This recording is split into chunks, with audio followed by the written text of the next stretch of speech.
day I'd had this sort of feeling that things were not good. It was pouring with rain, and I kept saying to people all day at school, they're not going to put them in the water in weather like this, are they?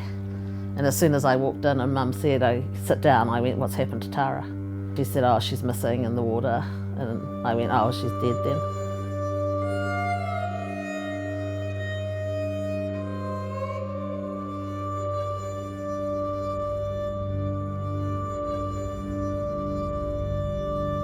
I miss her. I've got no other children, so it robbed me of my chance to see her grow up. What she would have made of herself as an adult, it robbed me of the chance to see her finish school, go to university, get married, robbed me of the chance to have grandchildren. You know, there's all those sorts of things, but I try not to dwell on them because nothing's going to change the situation now. That's, you know, I just built a new life.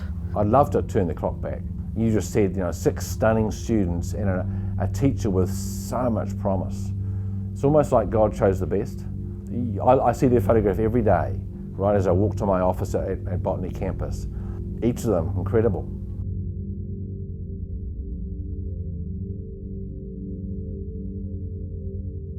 The water level is down here. When they decided that ledge was no longer tenable as a safe place, the water was up to their thighs and they were starting to get washed off there. Obviously we were devastated.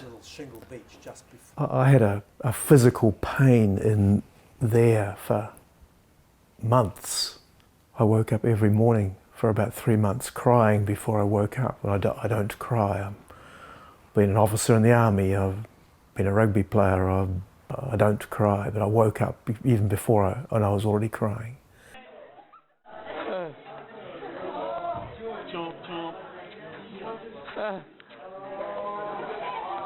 I feel robbed in that Tony lost the potential for a wonderful life. We've lost him, but we've lost the potential of grandchildren and his life. But I don't feel Jodie's robbed us of that, really. I just feel that Jodie probably was a little bit gun-ho. When tragedies happen, it's never one thing that goes wrong, it's multiple things. And to stop one seemingly little thing which is being done incorrectly can change the whole course of a tragedy. It's the links and chains. And that day there were multiple little things all lined up.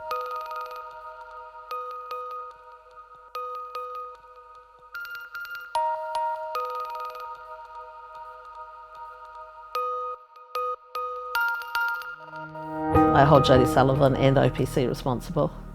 So one, OPC shouldn't have sent out somebody who wasn't signed off to do that trip, and she should not have gone. She should have reminded them that actually I'm not signed off to be in charge of that trip.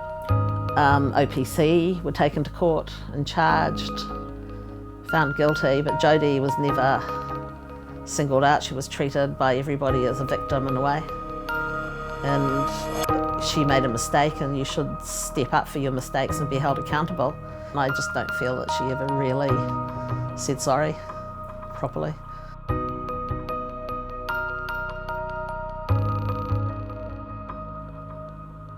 Whenever a school goes to an outdoor education centre, we inherently know that there are risks.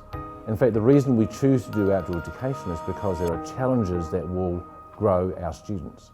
But of course, you hope that everything is in order in terms of health and safety.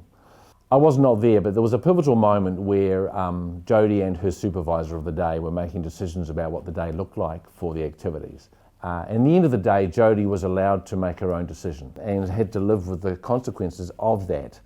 But there's a wider leadership discussion around that, and it's a salient point as we make these decisions on a daily basis sometimes. And the perception is, this tragedy has happened, it must be unsafe, what went wrong, how could that have happened? But it's not okay just to have those unanswered questions for long. You've got to come to a point where, okay, it shouldn't have happened, but I accept it, so what now? What do we do with this? And lastly, do you have a message for Jodie Sullivan? Absolutely. I would hope, Jodie, that you would find it in your heart to embrace life to its full.